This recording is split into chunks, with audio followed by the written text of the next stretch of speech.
হরে কৃষ্ণ। তো আশা করি সকলে ভালো আছেন। তো আজকে আমরা জানব পশু ও মানুষের মধ্যে পার্থক্য। তো আমাদের এই জড়জগতে অর্থাৎ পৃথিবীতে যত মানুষ আছে সকলেরই, বিশেষ করে সনাতন ধর্মের যারা আছে সকলেরই এই পশু ও মানুষের মধ্যে পার্থক্যটা জানা উচিত। তো আজকে আমরা সেই সম্পর্কে আলোচনা করব। কেন আপনাদের বললাম যে সকল মানুষের জানা উচিত, সনাতন ধর্মের সকলের জানা উচিত? পুরো কাহিনীটি শুনবেন, আলোচনাটি শুনবেন, তাহলে আপনারা বুঝতে পারবেন। হরে কৃষ্ণ। তো আজকে আমরা আলোচনায় ফিরে এলাম। তো আলোচনা শুরু করছি, অবশ্যই শ্রবণ করবেন।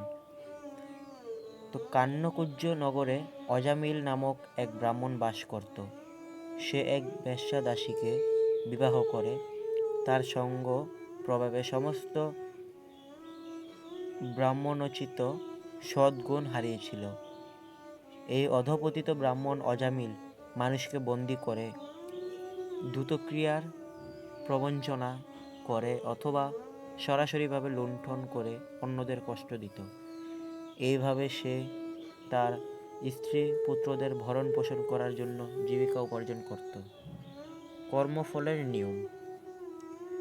যদিও অজামিল এক ব্রাহ্মণ পরিবারে জন্মগ্রহণ করেছিল এবং বিধি নিষেধগুলি হলো আমিষ আহার না করা, অবৈধ যৌনসঙ্গ না করা, নেশা বা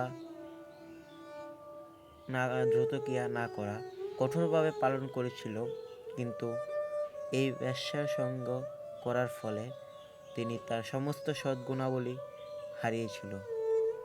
যখন কেউ ধর্মের এই বিধি নিষেধগুলি পরিত্যাগ করে তখন তিনি পাপ কার্যে লিপ্ত হন।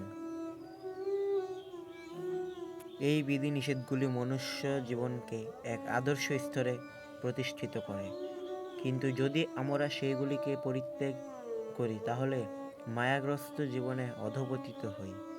পারমার্থিক জীবনে উন্নতি করাতে হলে আমাদের বিধিনিষেধগুলো অনুশীলন করতেই হবে এবং পূর্বজন্মে এবং এই জন্মে সমস্ত পাপ কাজ থেকে মুক্ত হতে হবে। কেবলমাত্র যারা পাপের সমস্ত কুলস থেকে মুক্ত হয়ে পবিত্র কর্মে নিজেকে সদা সর্বদা নিযুক্ত রাখেন তারা ভগবানকে পূর্ণরূপে উপলব্ধি করতে পারেন। কিন্তু যে সমস্ত মানুষ পাপ কাজে লিপ্ত হয়ে দৈহিক সুখ এবং জাগতিক বন্ধুবান্ধব, সমাজ ও পরিবারের প্রতি বিশেষভাবে আসক্ত হয় তাদের পারমার্থিক উপলব্ধি সম্ভব হয় না। নারী সঙ্গে অবৈধভাবে সঙ্গ করার ফলে ব্রাহ্মণোচিত সমস্ত সদ্গুণাবলী নষ্ট হয়। এক বেশ্যার সঙ্গে অবৈধভাবে সম্পর্ক স্থাপন করার ফলে ব্রাহ্মণ অজামিল ধর্মের সমস্ত বিধি নিষেধগুলি পরিত্যাগ করেছিল, যার ফলে তিনি এক প্রতারক এবং তস্কর রূপে পরিণত হয়েছিল। যিনি অসৎ কার্যে লিপ্ত হন তাকে দণ্ড দেওয়া অবশ্যই কর্তব্য। তিনি রাজা অথবা সরকারের নিয়ম থেকে বাঁচতে পারেন, কিন্তু ভগবানের নিয়ম থেকে কখনো বাঁচতে পারেন না। জড়বাদীরা মনে করেন যে ভগবানের সঙ্গে প্রতারণাপূর্বক অসৎ কার্যে লিপ্ত হওয়ার ফলে তারা ইন্দ্রিয় তৃপ্তি সাধন করতে থাকবে, কিন্তু শাস্ত্রে উল্লেখ আছে যে এমন মানুষ অন্তিমে তাদের সুখের সঙ্গে প্রতারণা করে, কেননা তারা জানে না যে তাদের আরেকটা জড় শরীর গ্রহণ করতে হবে এবং সেই অনুযায়ী যন্ত্রণা ভোগ করতে হবে। ব্রাহ্মণ পরিবার থেকে জাত প্রত্যেক ব্যক্তির সত্যবাদী এবং আত্মসংযমী হওয়া উচিত। পারমার্থিক জীবন এবং তার ব্যবহারিক প্রয়োগ সম্বন্ধে অবগত হওয়া উচিত এবং শাস্ত্র সিদ্ধান্তে পূর্ণ শ্রদ্ধাবান হওয়া উচিত। যদি কেউ শাস্ত্র অনুশীলন না করে তবে তার অধঃপতন হয়। মহান মুনি এবং ঋষিরা হচ্ছেন এই জগতের পথ। তাদের বাণীকে শাস্ত্রের মধ্যে লিপিবদ্ধ করা হয়েছে, কিন্তু মূর্খ মানুষেরা শাস্ত্রের অপব্যাখ্যা করে এবং সাধারণ মানুষদের পথভ্রষ্ট করায়। বর্তমানে ভগবদ্গীতাকে বিভিন্নভাবে ব্যাখ্যা করা হয়েছে এবং নিরীহ মানুষ সেই তথাকথিত ব্যাখ্যাকে প্রামাণিক জ্ঞান বলে স্বীকার করেছে।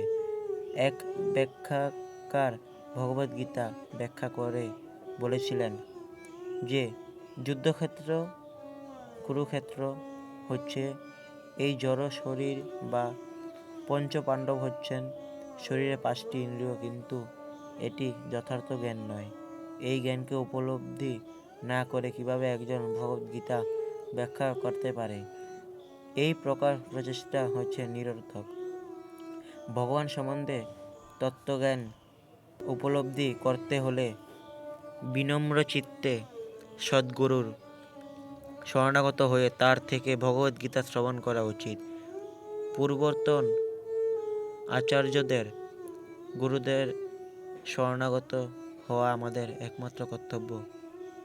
মনোধর্ম প্রসূত কল্পনার মাধ্যমে আমরা আমাদের ব্যাখ্যা উপস্থাপনা না করে পূর্বতন আচার্য প্রদত্ত সিদ্ধান্তকে গ্রহণ করা উচিত, কেননা এই হচ্ছে বৈদিক জ্ঞান লাভের উপায়। সদ্গুরুর শরণাগত হয়ে বিনম্র চিত্তে তাকে প্রশ্ন জিজ্ঞাসা করা উচিত। পরম সত্য বিষয়ক জ্ঞান শাস্ত্রের মধ্যে বর্ণিত রয়েছে। গুরু এবং সাধু সেই শাস্ত্রকে অনুমোদন করেছেন। তত্ত্বদ্রষ্টা সদ্গুরুর বাক্য গ্রহণ করা উচিত। শাস্ত্রের উপর ব্যাখ্যা করার কোনো প্রয়োজন নেই। শ্রীমদ্ ভাগবতে উল্লেখ করা হচ্ছে যে শ্রীকৃষ্ণ গোবর্ধন পর্বতকে এক হাতে তুলে ধরেছিলেন, ঠিক যেভাবে একটা শিশু মাটি থেকে একটা ব্যাঙের ছাতা তুলে তিনি এই কাজটা এত সহজেই সম্পাদনা করেছিলেন, কিন্তু কিছু মানুষ তা বিশ্বাস করেন না। যারা শ্রীমদ্ ভাগবতকে বিশ্বাস করে না তারা পরোক্ষভাবে তার অর্থ গ্রহণ করতে থাকে।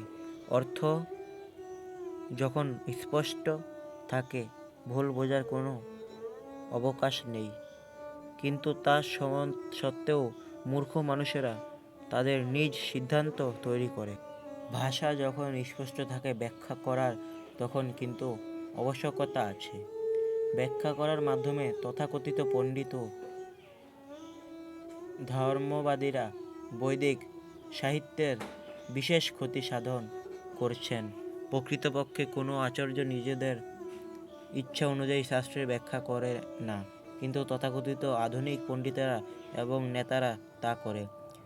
তাই তার ফলে নিরীহ মানুষ জগতের সবচেয়ে নিন্দনীয় অবস্থায় অধঃপতিত হয়। জনসাধারণের কল্যাণের উদ্দেশ্য সেই সব মূর্খ মানুষদের মুখোশ সকলের সামনে খুলে দেওয়া উচিত। তাই এই উদ্দেশ্য আমরা শ্রীমদ্ ভাগবদ্গীতা যথাযথ প্রস্তুত করছি। হরে কৃষ্ণ। তো আজকের আলোচনাটি এইটুকুই ছিল। তো আপনারা অবশ্যই বুঝতে পেরেছেন যে আমি কেন সকল মানুষকে এই কথাটি শোনার কথা বলেছি। তো অবশ্যই বুঝতে পারলেন যে মানুষ ও পশুর মধ্যে পার্থক্য। তো আজকের আলোচনা এই পর্যন্তই। পরে দেখা হচ্ছে আরও একটা বিশেষ গুরুত্বপূর্ণ ভিডিওতে। হরে কৃষ্ণ। তো এই অজামিলের রহস্যটি বা কাহিনীটি অনেক বড়, তাই আমি চেষ্টা করব আপনাদের পার্ট 1, 2, 3 করে পার্ট বাই পার্ট দেওয়ার জন্য। তো আজকে আমি পার্ট 1 আলোচনা করলাম, তো দ্বিতীয় পার্ট যখন আলোচনা করে ভিডিও আপলোড করব তখন যাতে আপলোড করার সাথে সাথে আপনারা নোটিফিকেশন পেয়ে যান এবং এর পরের পুরো ঘটনাটি যাতে শুনতে পারেন, সেজন্য ভিডিওতে একটা লাইক করে চ্যানেলটিকে সাবস্ক্রাইব করে অল বাটনে ক্লিক করে পাশে যুক্ত থাকবেন। হরে কৃষ্ণ।